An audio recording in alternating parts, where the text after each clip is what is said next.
Hello there you guys, welcome to another of my videos. Manchester United remain in talks with the Premier League over whether Saturday's fixture with Brighton can go ahead. Now recently, Manchester United were hit by 19 new COVID cases to leave the Brighton match in doubt.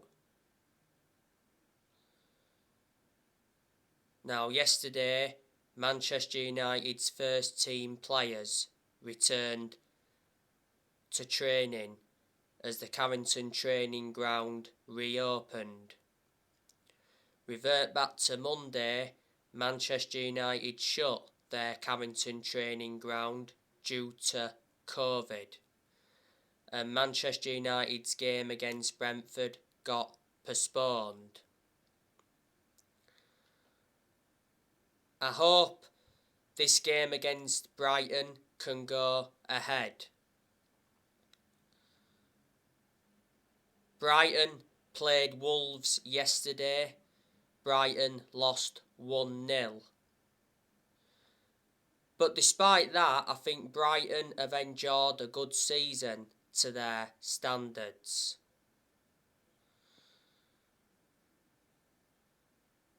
You know, Brighton have got some very good players in their team. Obviously, they've got Bissouma, who I highly rate. Manchester United have been linked with him before. By the way, if this game does go ahead against Brighton, Bissouma will not be playing. You know, he's suspended. Brighton have also got Tariq Lamptey, who I highly rate. Brighton have also got Leonardo Trossard, who's good. Brighton have also got Neil Maupay, he's also very good. They've also got Aaron Connolly. Brighton have also got Danny Welbeck. Danny Welbeck is a former Manchester United player. Danny Welbeck is out with injury at the moment. Brighton have also got Pascal Kroos. They've got Adam Lallana. Adam Lallana is a former Liverpool player. Brighton have also got Steven Alzate. He's just come back from injury like Adam Lallana.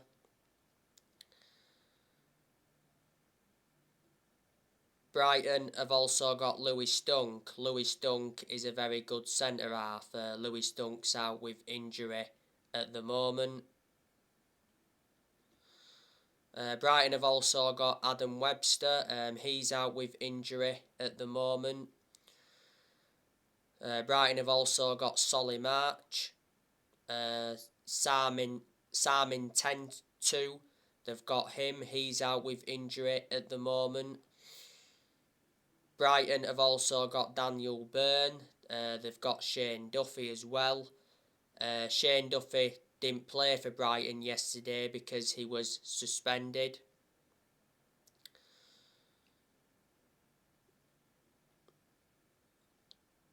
So there you go. They are quite a few of the players that Brighton have got. Revert back to last summer. Brighton lost Ben White to Arsenal. But Brighton did receive £50 million for him. Glenn Murray also left Brighton. Brighton's manager is Graham Potter. He's been Brighton manager for over 2.5 years now. Before Brighton, Graham Potter managed Swansea, and before then he managed Östersund.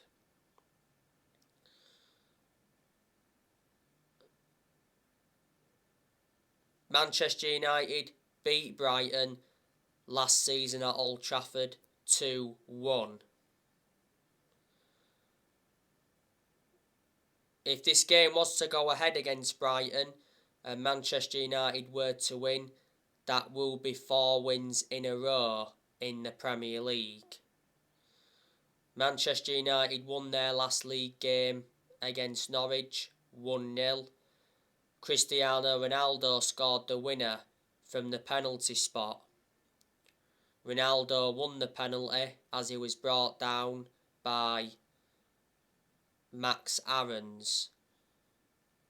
Ronaldo now has 13 goals in all competitions since he re-signed for Man United. And he's scored 802 goals in his career. Manchester United are 5th in the Premier League at the moment.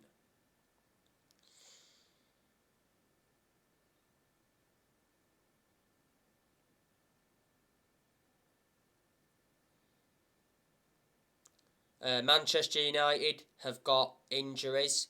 Obviously Lindelof, he's out with a chest injury. Lindelof came off against Norwich because he was suffering breathing difficulties and chest pains. Bailly came on to replace him.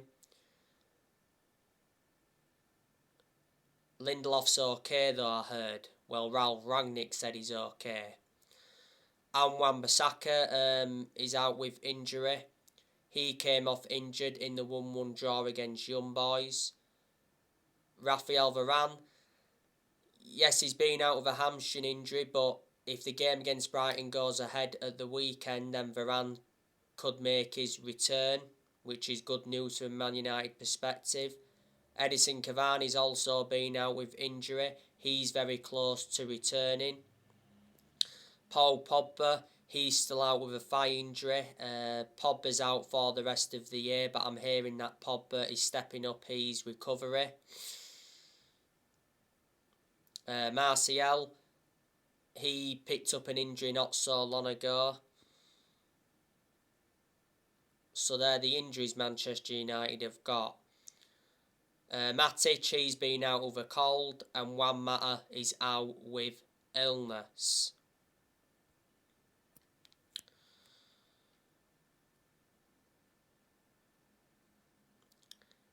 Now, Amadou Haidara could be the first signing of the Ralph Rangnick era. Amadou Haidara has admitted that he's a Manchester United fan and also a Cristiano Ronaldo fan.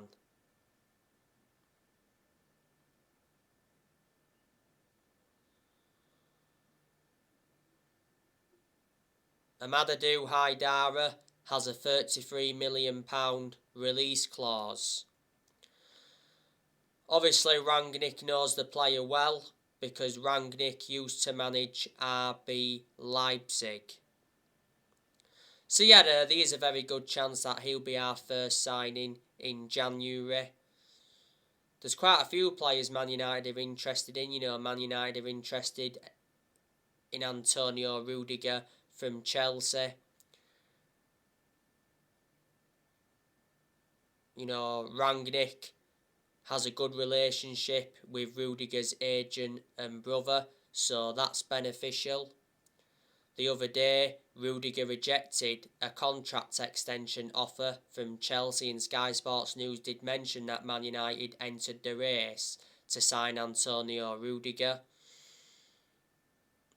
His contract at Chelsea expires at the end of the season. Real Madrid have obviously held talks with Rudiger. Bayern Munich and PSG have also expressed an interest. Chelsea got Rudiger from Roma back in 2017. Chelsea paid around £29 million. Rudiger's made 110 appearances in the Premier League.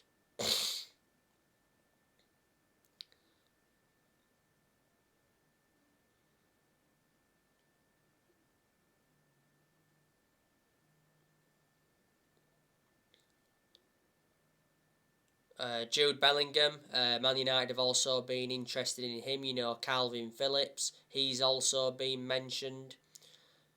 Revert back to the other week, John McGinn was also mentioned. Rangnick has been given a £100 million transfer budget for January. Rangnick needs to heavily invest if he is to succeed as Manchester United manager. Rangnick has enjoyed a good start to his managerial career at Man United. At the moment, Rangnick is unbeaten. And reflecting on the win against Norwich last weekend, that was back-to-back wins in the Premier League for Ralph Rangnick. Rangnick is Manchester United's interim manager until the end of the season. Then after that, Rangnick will continue in a consultancy role for a further 2 years.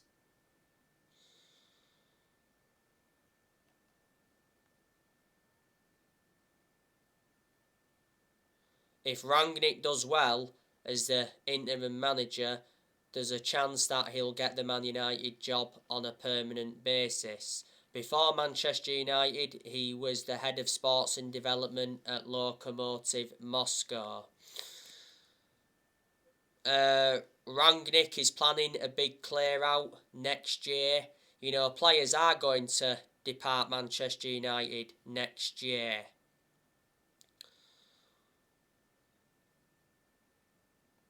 You already know the news on Anthony Martial.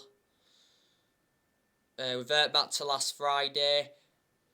Anthony Martial's agent said that Anthony Martial wants to leave Manchester United in January. Recently, Ralph Rangnick revealed that he's not spoken with Martial. Rangnick told Martial to speak to him directly if he obviously wants to leave the club.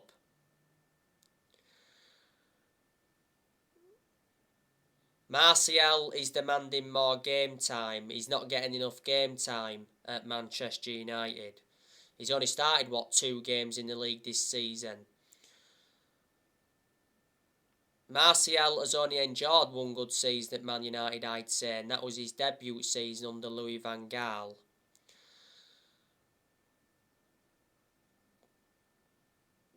Martial has been at Manchester United for 6.5 years. He's got 3 years left on his contract.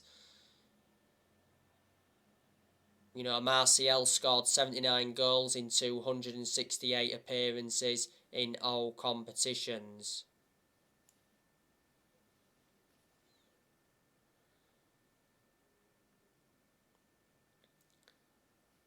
Manchester United paid an initial fee of 36 million for Martial from Monaco back in 2015. Edinson Cavani, there's a good chance that he'll leave next year. I recently heard that Juventus are interested in him. Revert back to the other week, it said Barcelona are keen on signing Edinson Cavani in January, but only for a modest price. Earlier on the season, Cavani said he's interested in making a move to Barcelona. Like I said, Cavani's got an injury at the moment. He had an injury earlier on in the season. Cavani initially lost his place in the team with the club re-signing Ronaldo last summer. Manchester United got Cavani on a free transfer from PSG, and this season's been his second full season at Man United. Cavani's got a good pedigree behind him because look at the amount of silverware he won when he was at PSG. Not only that, he was a long-serving player when he was at PSG. Jesse Lingard, I think he's also leaving the club next year. Not too sure where he's going to go though. Last time I read up, it said Newcastle were interested in him and Newcastle were preparing a contract offer. Revert back to earlier on in the season, it said West Ham are interested in re-signing Lingard at the second half of last season. Lingard enjoyed a 4-month loan spell with West Ham and he made an impact. And I heard earlier on this season that Lingard wants to go abroad. Lingard's only started 2 games this season, so he doesn't really get in the team. But he has been part of Manchester United for a long, long time, risen up our academy in that. He's had his good periods at Man United, he's had his bad periods. But the BBC did say, didn't they, earlier on in the season, that Lingard's future at Man United is in doubt after talks over a new contract collapse. Lingard's current contract at Man United expires next summer. If we sell him in January, we can get around £10 million for him. Juan Mata, I think he's also going next year. Mata's contract expires next summer. Because revert back to earlier on in the year, Juan Mata had his contract extended by a further year. I don't understand why, because Juan Mata doesn't really get in the team. Plus he's lost that yard of pace and he's aging up. But despite that, I think he's had a good career at Man United. He's made over 200 appearances in all competitions and he's scored over 50 goals. Juan Mata's been at Manchester United for 8 years, so reflecting on that, he's been a long-serving player. Man United got Juan Mata from Chelsea back in 2014 for 40 million. So we brought him in under the David Moyes era. Moving on.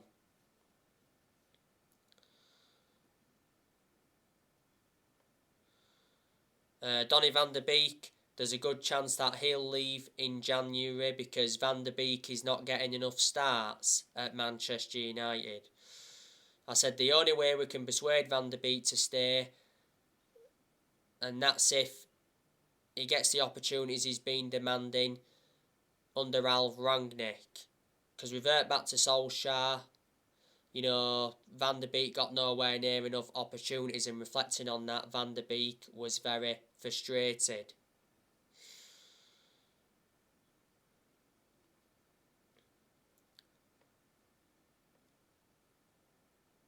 Van der Beek has only scored 2 goals for the club, and he's been at Manchester United for over a year and a half now, and this season's his second full season at Man United. Man United got Van der Beek for 40 million, with add-ons included. He's got a contract with Man United until 2025. There's an option of a further year, and he's versatile. He can play in 3 different roles. Paul Pogba, if he leaves next year, he'll leave in the summer. I don't see him leaving in January, midway through the season.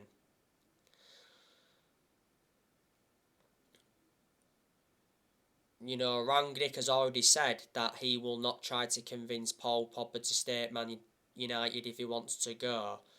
Pogba's current contract at Man United expires next summer. Revert back to the start of the season, Pogba rejected a new Man United contract offer.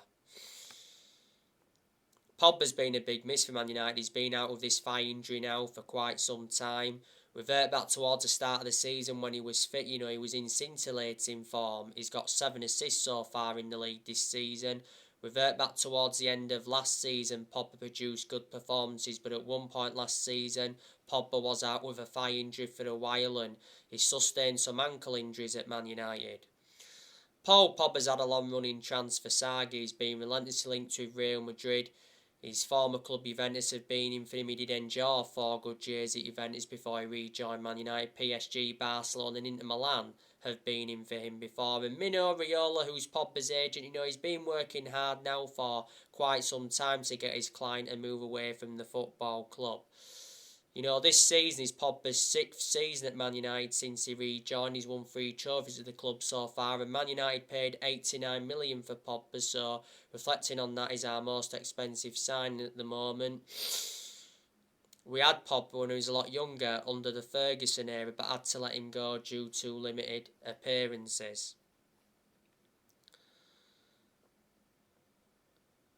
Matic, there's a good chance that he'll leave as well next year.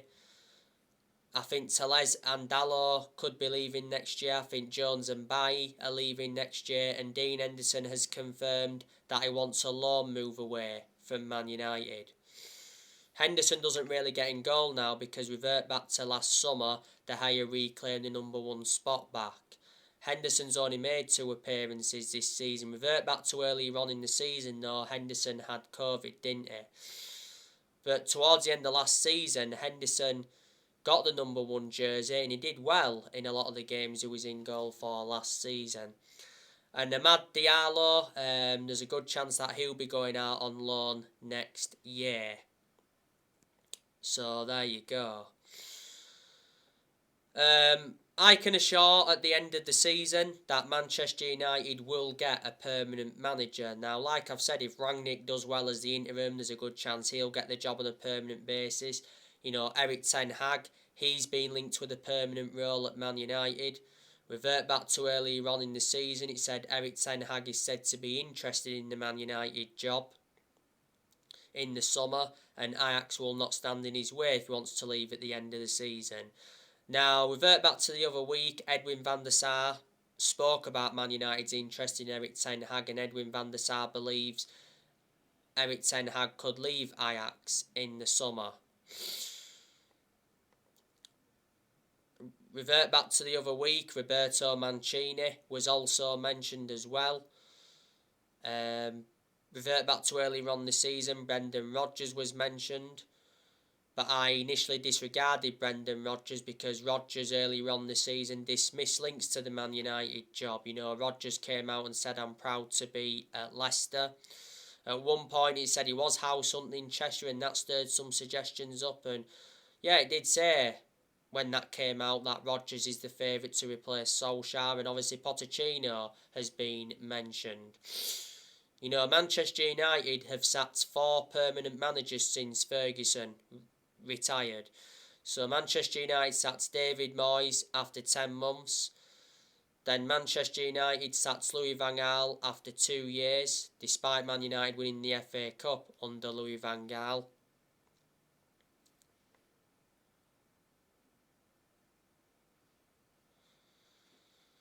Then Manchester United sacked Jose Mourinho after 2.5 years. Mourinho did enjoy one good season at Man United because he did win 3 trophies in his first season. The 3 trophies he won was the Europa League, the Carabao Cup and the Community Shield, if you want to put the Community Shield into the equation. And over 3 weeks ago, Manchester United sacked Ole Gunnar Solskjaer following the 4-1 defeat to Watford. You know, Solskjaer was Manchester United manager for almost 3 years. You know, when Solskjaer officially got sacked over 3 weeks ago, don't forget he did a farewell interview and he got emotional in that farewell interview, which of course was understandable because Solskjaer adores the club, and you know Solskjaer was part of the club for a long time. Not so long ago, Solskjaer brought presents to Carrington for the staff for Christmas. You know, Solskjaer is welcome back at any time. That's what it did mention on the statement when he got sacked. You know, despite Solskjaer getting sacked over 3 weeks ago, all Manchester United fans, including me, still adore him. And, you know, United fans are still chanting his name, reflecting on what he did for the club. You know, Ole is a legend of the club and he always will be a legend of the club.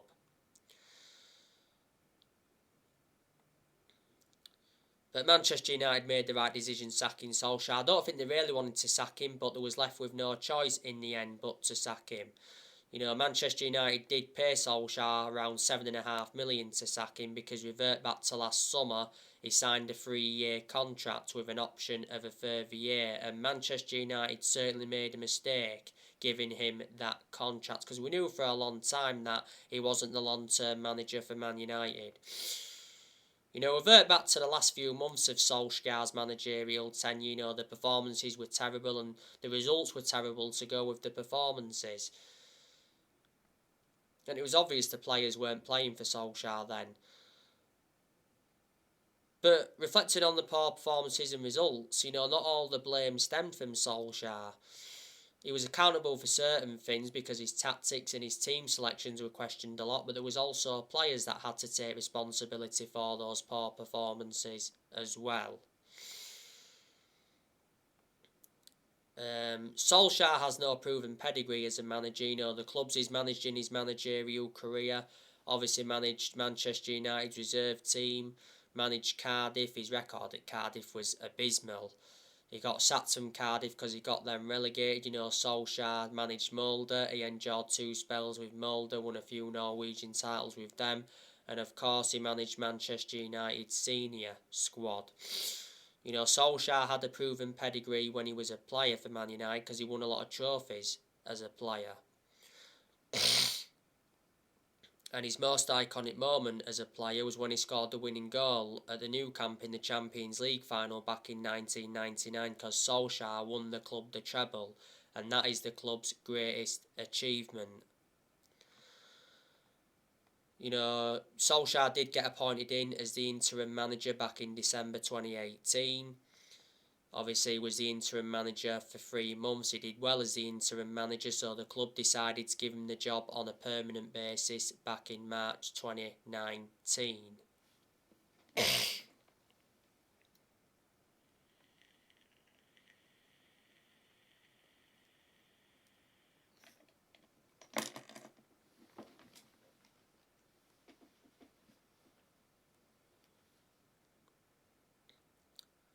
And, you know, Solskjaer knew when he'd taken over at Man United, you know, it was going to be a massive job. Not only a massive job, a difficult job as well, because he was managing one of the biggest clubs in the world.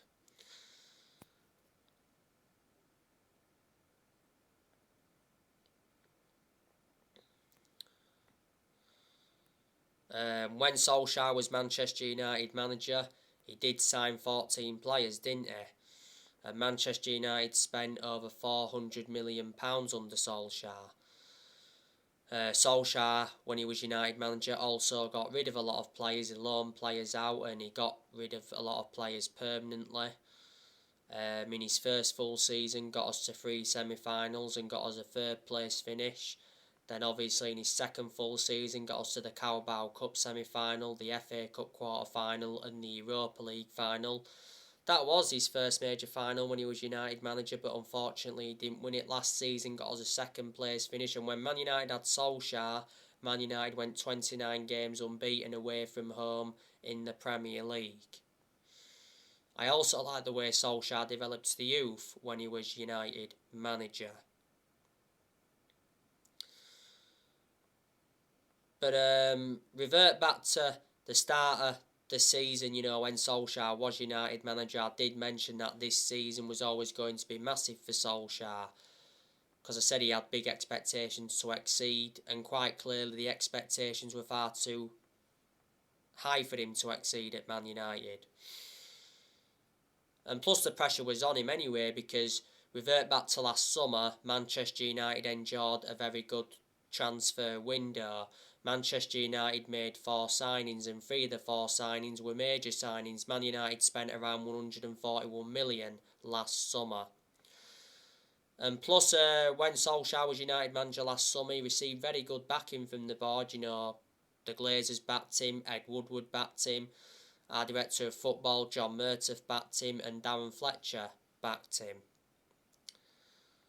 You know, Solskjaer did not win a trophy as United manager, and I did say he wasn't capable of winning trophies as a manager. Man United have not won anything since 2017. So I'm hoping we can win some under Ralph Rangnick. But like I say, no one is going to replicate what Ferguson did at Man United. You know, Ferguson was the greatest manager of all time. You know, Ferguson brought success to Manchester United because he won 30-odd trophies, including 13 Premier League titles. Let me put into the equation, no, Ferguson didn't win out in his first 4 years, and he was on the brink of getting the sack. Good job he didn't get sacked, or Man United wouldn't have had any success now. Ferguson was at Manchester United for around 26 years, so reflecting on that, he was a long-serving manager.